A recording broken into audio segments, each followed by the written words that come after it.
경건한 마음으로 오늘 8월 6일 첫째 예배를 드리겠습니다.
하나님 오늘도 지켜주시고 인도해 주시고 사랑해 주심을 감사합니다. 부족한 저희들 오늘 8월 첫주 예배를 드릴 수 있는 은혜 주심을 너무나 감사합니다. 인도하여 주시옵소서. 오늘 묵청 무덥습니다. 무덤에도 불구하고 주일 예배 참석하는 모든 이들에게 은혜를 주시옵소서. 예수님 이름 받들어 간절히 기도드리옵나이다. 아멘. 찬송가 하나님의 말씀은 203장 드립니다.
할렐루야.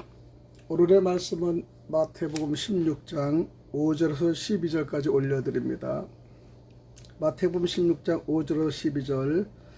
제자들이 건너편으로 갈새 떡 가져가기를 잊었더니 예수께서 이르시되 삼가 바리새인과 사두개인들의 누룩을 주의하라 하시니 제자들이 서로 논의하여 이르되 우리가 떡을 가져오지 아니하였도다 하거늘 예수께서 아시고 이르시되 믿음의 작은 자들아 어찌 떡이 없음으로 서로 논의하느냐 너희가 아직도 깨닫지 못하느냐 떡 5개로 5,000명을 먹이고 준 것이 몇 바구니며 떡 7개로 4,000명을 먹이고 준 것이 몇 광주려는지 기억하지 못하느냐?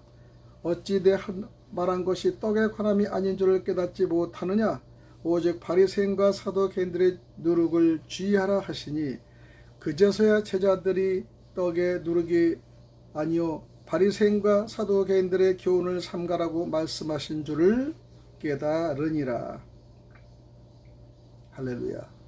오늘 누룩을 주의하라. 누룩을 주의하라. 누룩에 경계하기 전에 그리스도께서는 그들에게 다른 표적을 주시려고 하진 않습니다. 4절에 그리스도는 그들을 악하고 음란한 세대라고 부르면서 그것은 그들이 스스로 참된 교회에 속해 있으며 하나님과 동행하는 자로 주장하면서도 믿을 수 없을 정도로 하나님에게서 떠나 있다. 하나님과 맺은 약속들을 어겼다. 그러므로 그리스도는 그들의 요구를 만족시키려 하지 않으셨습니다. 그리스도는 어떤 지시도 받지 않은 분이시죠. 오직 하나님과 동등한 분이시기 때문입니다. 우리가 구해도 받지 못하면 잘못 구함이라. 야고보서 4장 3절의 말씀대로 그는 그들에게 선지자 요나의 표적에 대해 언급을 하시는 거예요. 그 표적은 이미 그들에게 주어진 것으로서 그리스도께서 죽은 자 가운데서 다시 살아나시며 그가 그의 사도들을 통하여 이방인들에게 복음을 전파하신다는 뜻이 포함되어 있습니다. 교만한 사람들의 환상은 만족하지는 않지만은 겸손한 사람들의 믿음은 충족될 것이죠.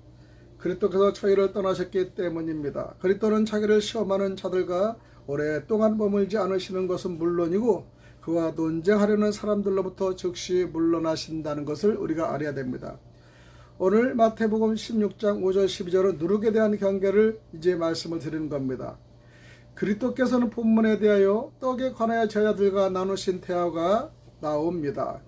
성경에는 떡에 대해서 많은 대화가 나오는 걸 볼 수 있어요. 많은 다른 대화 속에서도 이처럼 대화 속에서 그리스도는 제자들에게 비유를 통하여 영적인 것들을 말씀하시지만은 그들은 그리스도의 말씀을 육적인 것으로만 오해하고 있습니다. 지금도 교회에서 말씀을 영적인 말씀을 해도 교회 성도는 육적으로 오해할 경우가 얼마나 많습니까? 지금이나 그때나 별반이 없은 걸로 알고 있습니다. 이 대화는 제자들이 배에다 떡을 싣는 일을 잊어버렸기 때문에 생긴 겁니다. 의뢰의 그들은 떡을 가지고 다닙니다. 그러나 지금 그들은 그 일을 완전히 잊어버린 겁니다. 우리는 그것이 그 제자들의 마음과 기억 속에 더 좋은 것으로 채워졌기 때문이라고 말할 수 있으면 좋겠습니다. 부정적인 것보다 긍정적인 마음을 생각해보면 더욱더 우리의 믿음이 상승될 수 있다는 걸 여러분 아시기 바랍니다. 그때 제자들은 종종 세상 일에 대해 전혀 무관심한 사람처럼 보이는 것입니다. 첫 번째 그리스도께서는 제자들에게 주신 경계는요. 바리새인들의 누룩을 주의하라. 이게 16장 6절의 말씀이죠. 제자들은 외식하는 자들로부터 가장 많은 위험을 받습니다. 그들은 공공연히 악을 행하는 자들에 대한 경계를 소홀히 하지 않았기 때문에 이중으로 조심을 해야 합니다. 그러므로 그리스도는 제자들에게 삼가 주의하라고 말씀하십니다. 바리새인들과 사두개인들의 부패한 교훈과 행동은 누룩에 비유하고 있습니다. 그것은 그들이 가는 곳마다 동요를 일으키기 때문이죠. 두 번째는 이 경계에 대한 제자들의 오해가 7절에 있습니다. 그들은 그리스도께서 이 말씀을 통하여 자기들의 경솔과 부주의를 책망하는 것이라고 생각했습니다. 그렇지 않다면 그들은 그 말씀이 바리새인들 및 사두개인들과 친하게 지내지 말고 또 그들과 함께 먹지도 말라는 주의를 주려는 것으로 생각했을 것입니다. 그러나 그 의험은 그들의 떡 속에 있었던 것이 아니고 그들의 교훈 속에 있었던 것을 예수님 말씀하시는 거예요. 그러므로 그리스도께서는 친히 그들과 함께 식사를 하신 것을 누가복음 7장 36절, 누가복음 11장 37절, 누가복음 14장 1절에 우리가 교제 속에서 주님은 늘상 함께 하시면서 알려주신 겁니다. 세 번째는 제자들의 오해에 대한 그리스도의 책망을 8절 11절에 드리는데요. 그리스도는 어려운 처지에서도 제자들을 채워주시는 자신의 능력과 준비성에 대해 제자들이 믿지 않는 것을 책망하십니다. 믿음이 적은 자들아 어찌 떡이 없으므로 그렇게 당황하여 아무래도 주의를 기울이지 못하느냐. 그리스도는 제자들이 걱정한 것처럼 그들의 부족한 준비성에 대해 꾸짖지 않으십니다. 부모들과 주인들은 자기의 자녀들과 하인들이 앞으로 더욱 주의를 기울이도록 하는 것 이상으로 그들의 부주에 대해 화를 내서는 안 됩니다. 저도 직장에 있을 때는 아예 큰 일이 나면은 아예 화를 안 냅니다. 그렇기 때문에 그 상대가 화를 안 내니까 마음이 불안하대요. 근데 이미 벌어지는 걸 화를 내면 뭐합니까? 그리스도의 마음도 그렇습니다. 그들에게 왜 떡을 안 실으냐, 먹을 걸 준비하느냐 하는 게 아니에요. 왜? 그들의 부족함은 주님이 다 채워주실 건데 뭘 그런 걸 가지고 얘기를 합니까? 그래서 제 아들은 혹시나 우리가 준비를 안 했기 때문에 예수님이 화가 나신 게 아닌가 이래서 오해도 했습니다. 우리는 모두 자기의 의미에 대해 부주의하기에 쉽기 때문이죠. 그리스도께서는 제자들의 부주의를 얼마나 쉽게 용서해 주셨는지 보십시오. 그러므로 우리도 이와 같이 용서해 줘야 됩니다. 우리는 누가 잘못해 용서보다 아주 얼마나 물고 찢습니까? 예수의 마음이 정말 이게 사랑의 용서 아닙니까? 그리스도께서는 제자들을 꾸짖으신 것은 그들의 적은 믿음을 얘기하는 거죠. 첫 번째, 그리스도는 제자들로 하여금 자기에게 의지하여 먹는 문제를 해결하도록 하셨을 것입니다. 비록 그리스도의 제자들이 그들 자신의 부주의와 무지로 말미암아 궁핍하고 어려운 처지에 놓이더라도 그리스도는 제자들을 구제하기 위하여 제자들로 하여금 자기를 신뢰하도록 격려해 주신 겁니다. 그러므로 우리는 정말 가난한 사람들이 자기의 일에 좀 더 주의를 기울이면 궁핍해지지 않을 것이라고 말하여 그들에게 우리 자신의 부족한 사랑을 변명해서는 안 된다는 것이죠. 그렇게 될 수도 있지만은 그들이 어려운 처지에 놓여 있는데도 그들을 굶주리게 한 채 내버려 두어서는 안 된다는 얘기입니다. 두 번째, 그리스도는 이 문제에 대한 제자들의 걱정한 성 보고 안타깝게 여겨집니다.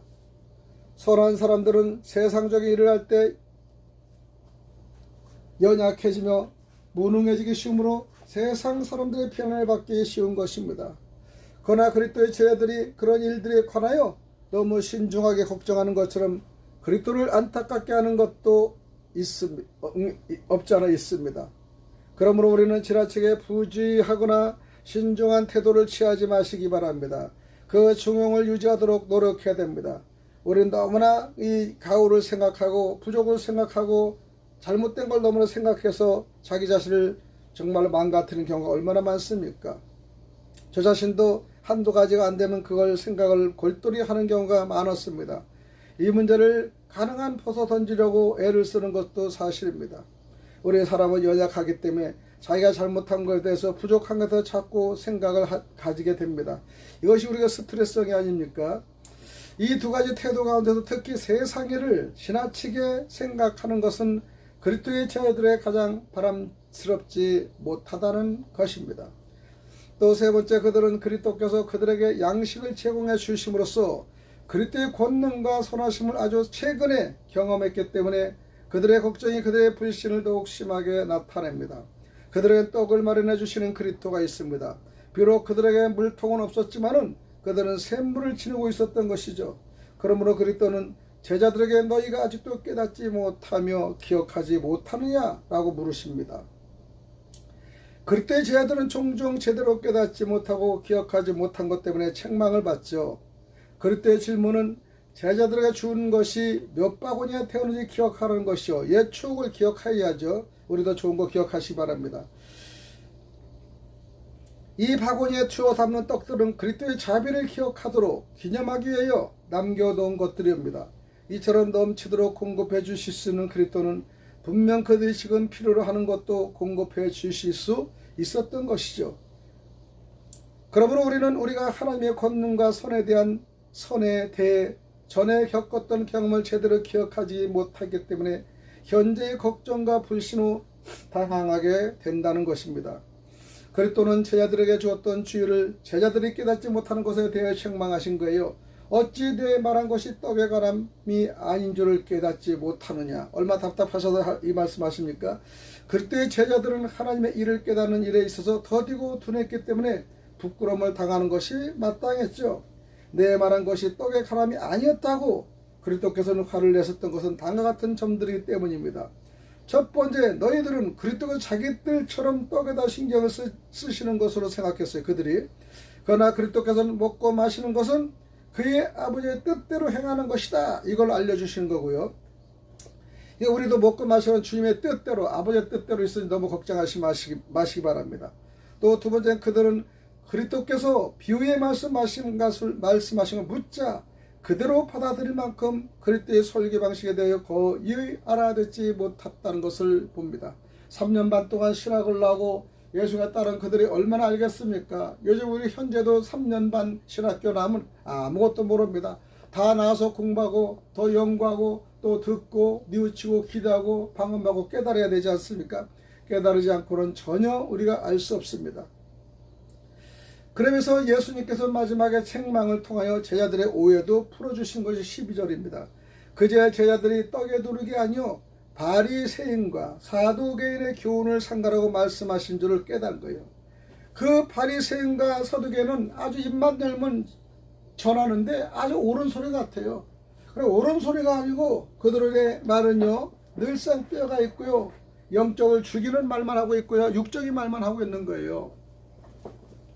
얼마나 그들은 안타깝습니까? 그렇기 때문에 우리는 떡이 문제가 아니라 바리새인과 사두개인 이 싹군 목사를 주의하라는 것입니다. 그리스도는 제자들에게 자기 하신 말씀의 뜻을 분명하게 가르쳐 주시지 않고 그 말씀을 되풀이하신 거예요.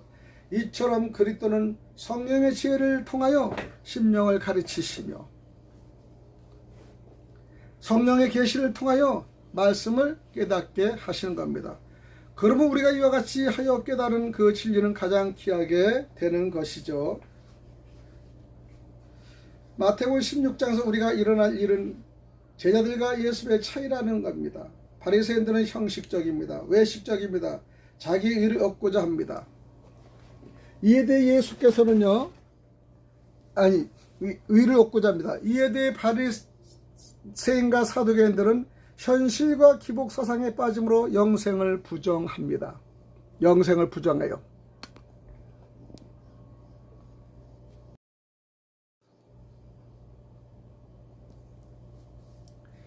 우리는 늘상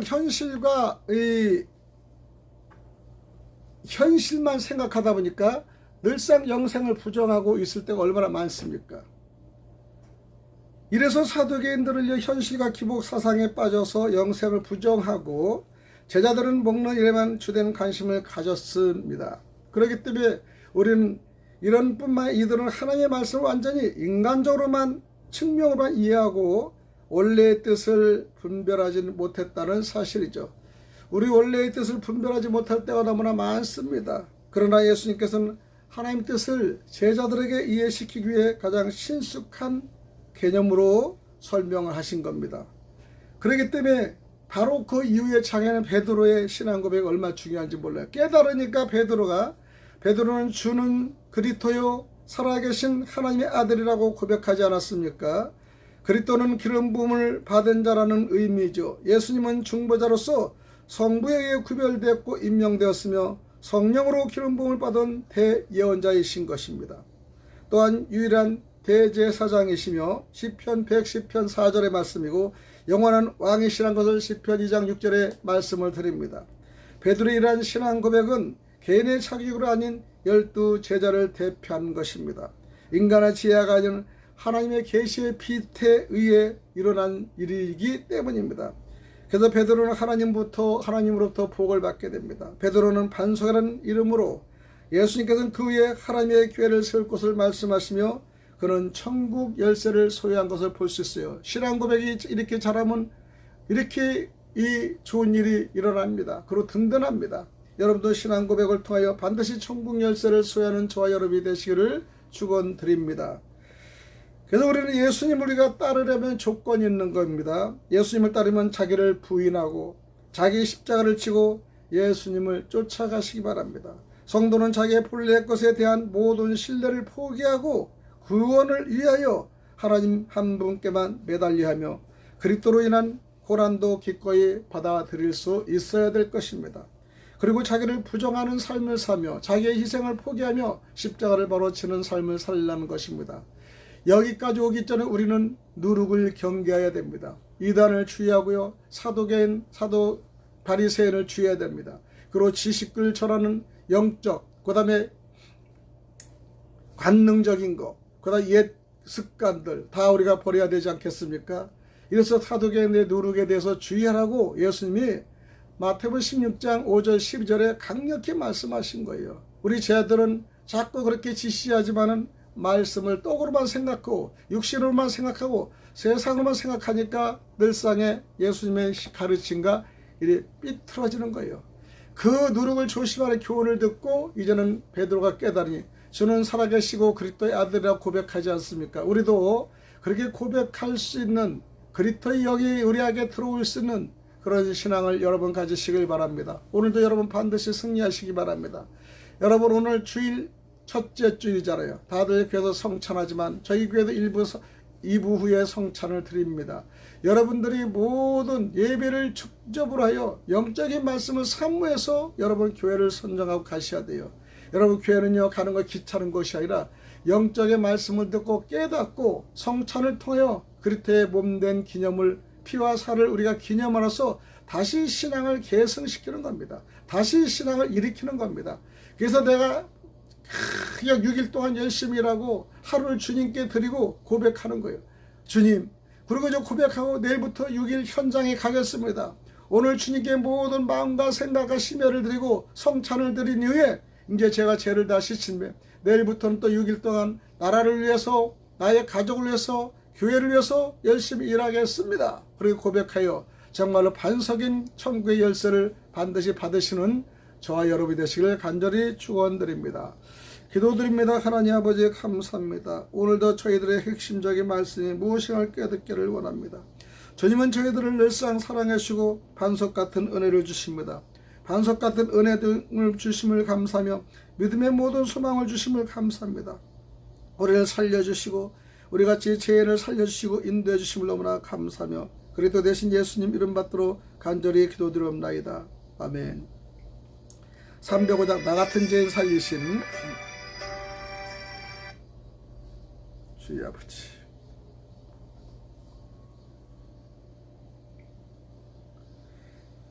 자 예수합니다.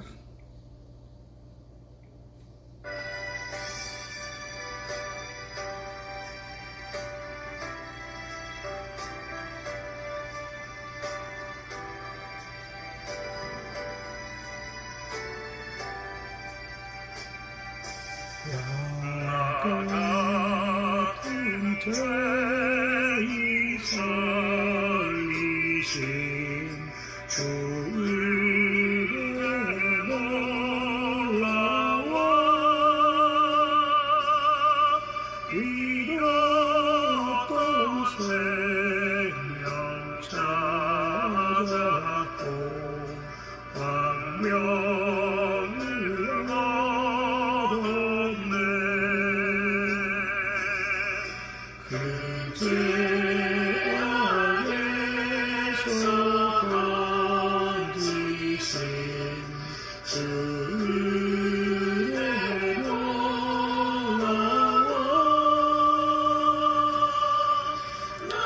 처음 믿은 그 시간 귀하고 귀하다.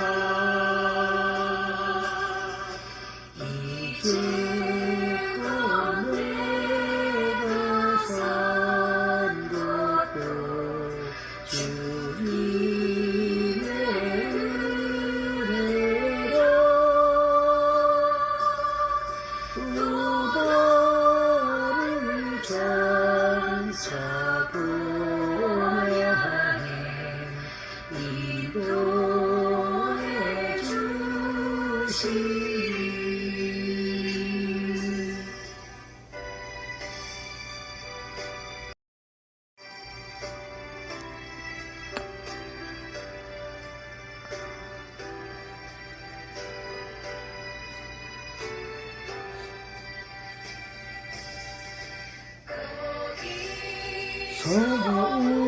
우리 영혼이 주님의 은혜로 배처럼 밝게 살면서 주 찬양하리라.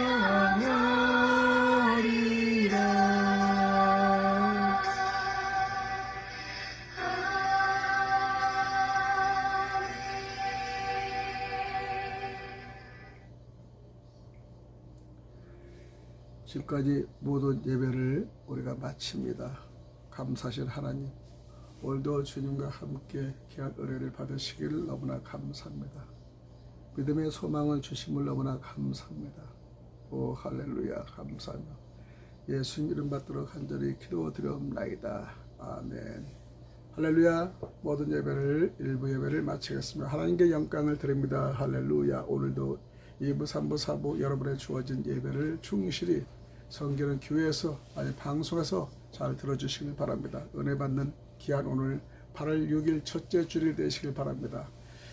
우리 이제 일부 예배는 이제 강혜준 목사님 예배와 또 바로 또 연이어서 성찬 예배를 이영수 목사님이 드릴 것입니다. 다 끝까지 참관해 주시기 바랍니다. 할렐루야.